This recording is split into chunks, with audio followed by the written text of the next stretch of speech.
আসসালামু আলাইকুম সুপ্রিয় সম্মানিত দর্শক ও শ্রোতা, আজকে আমরা জানব যে অজু ভঙ্গের কারণ কয়টি।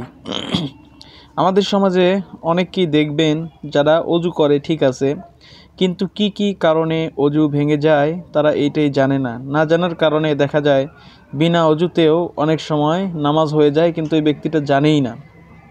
তো আজকে আমরা সেই বিষয়টি জানব যে অজু ভঙ্গের কারণ 7টি।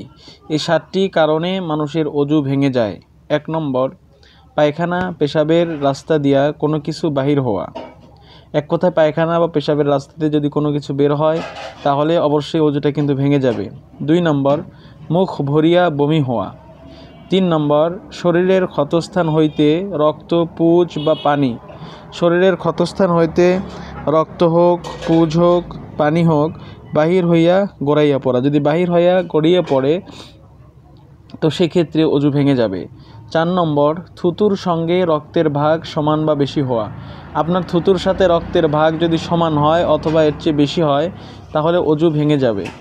5 নম্বর, চিত বা কাত হয়ে হেলান দিয়ে ঘুম যাওয়া। যদি কেউ চিত, কাত অথবা হেলান দিয়ে ঘুমিয়ে যায় তাহলে কিন্তু তার অজু ভেঙে যাবে। 6 নম্বর, পাগল, মাতাল ও অচেতন হইলে।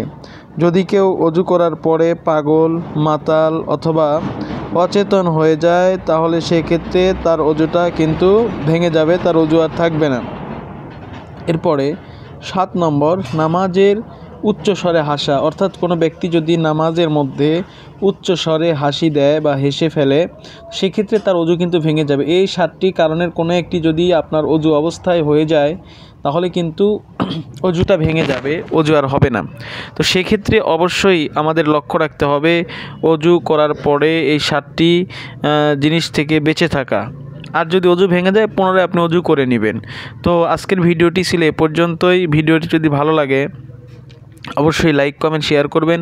আর পরবর্তী ভিডিও আপনি কোন বিষয়ের উপরে চাচ্ছেন, আপনি জানতে যদি আগ্রহী হন ইসলামের কোনো বিষয় সম্পর্কে, তো কমেন্ট করলে অবশ্যই আপনার প্রশ্নের জবাব দেওয়ার চেষ্টা করব ইনশাআল্লাহ। তো পরবর্তী ভিডিও পাওয়ার আগ পর্যন্ত ভালো থাকবেন, সুস্থ থাকবেন। ধন্যবাদ। আল্লাহ হাফিজ।